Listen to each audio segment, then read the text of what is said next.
Oh,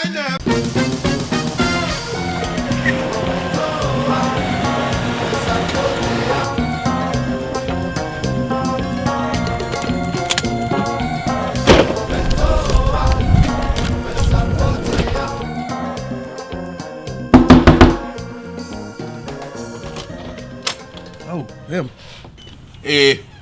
Umba Resturaunt. Umba, right? Zolat? Okay. Ok. Mwen gen kek baye la pou la. A konen sa wap pon la. Mwen pa rejode ya sa wap pon la.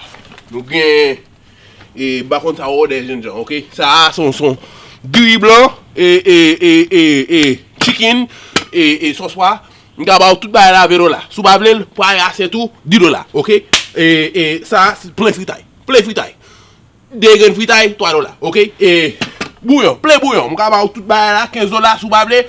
A pon bon London $7.56. Ça son poisson $10 blanc, ça prend là. I ordered a kebab with D. Pas de kebab là, ginger. You don't have any kebab? I don't got it. Okay. M'gen zonyon, m'gen pâte tomate, m'gen diri. Ça prend là.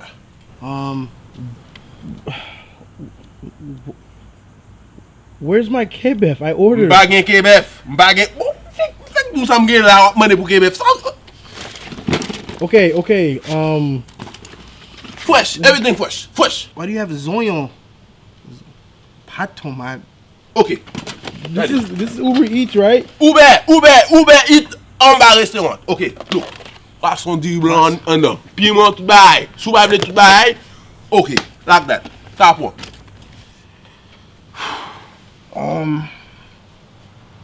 I don't got the time. What you need? Is that sac diri right there? Ok, pâte tomate, zonyon, sac diri, diri blanc, chicken, sauce froide, bouillon, fritay, poisson diri blanc. Ça, what? Okay, just hold on.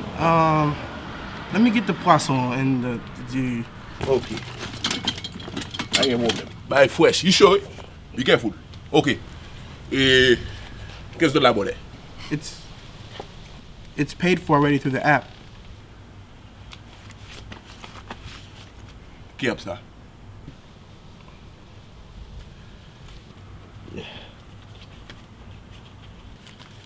Here you go, man.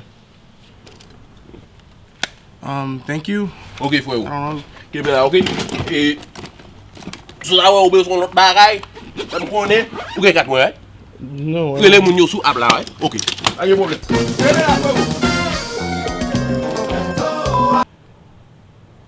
Bouillon on a Wednesday? Say something about you want me to go get my own plate? Okay. And you give me half. All right.